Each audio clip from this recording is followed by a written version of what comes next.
Welcome to Lecture 3.8, Power Series Solutions. So let's start by recapping what we did last time. It was the first time that we saw second-order differential equations where the coefficients were variables rather than just constants. So we saw equations like this, and these were called Cauchy-Euler. And one thing you should note about this is that every time I have a derivative of y, I have the same number of powers of x in front of it. So here I have y and no x. Here I have y prime and x to the first, and here I have y double prime and x squared. So because of that, it made sense that we would have a solution of the form y of x equals x to the r.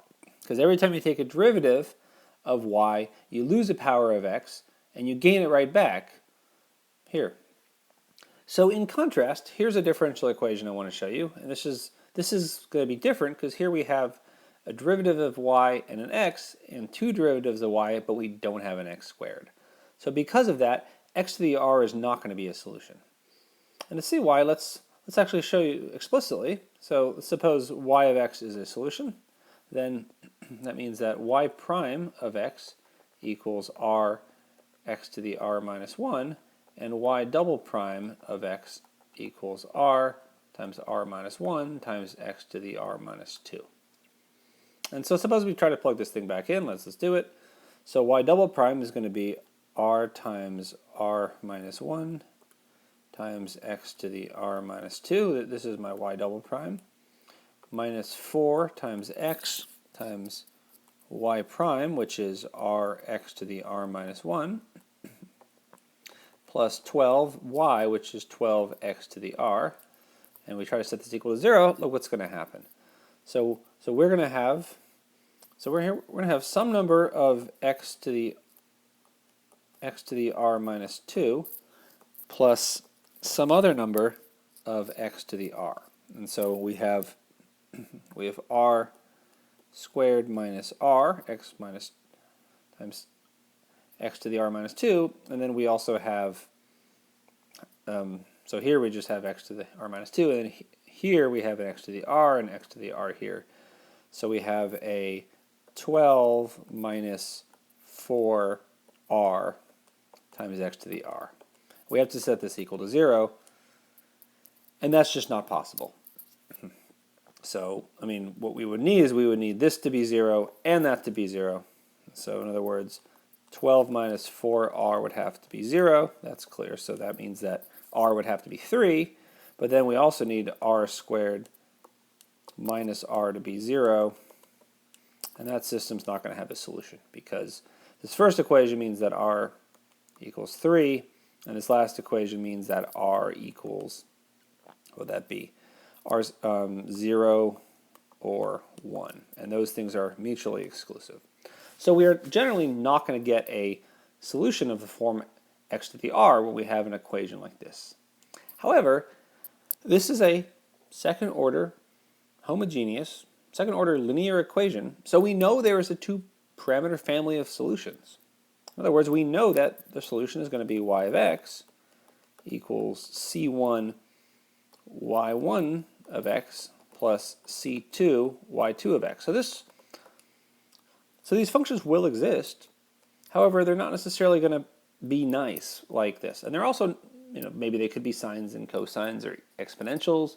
However, there are only a very few functions that have nice names like sine, cosine, logarithm, exponential, things like that. Sinh, hyperbolic sine, hyperbolic cosine. There are a lot more equations like this that have solutions. So most of the time when you have a second-order equation like this and there's variable coefficients, it has a solution, but it's not going to have a nice, selective, pre-reserved name like sine, cosine, etc. So what we do is we say, well, let's find the solution. Let's find it in a power series form. It's going to have a nice form, so it's going to be able to be written as a power series. So let's write it in the power series, and that's what we're going to do in the remaining part of this lecture. Okay, so let's actually do this example. Start over. So again, this is going to have a solution. but it's not necessarily going to have a nice pre-existing name like sine, cosine, or logarithm, or e to the x. So we're just going to assume that the solution is in the form of a power series. That means that y of x equals n equals 0 to infinity of a to the an, x to the n. Y prime of x equals, so let's take derivatives of this. Well, that should be infinity. So this is n a n x to the n minus 1. Let's make that n a little bit more legible.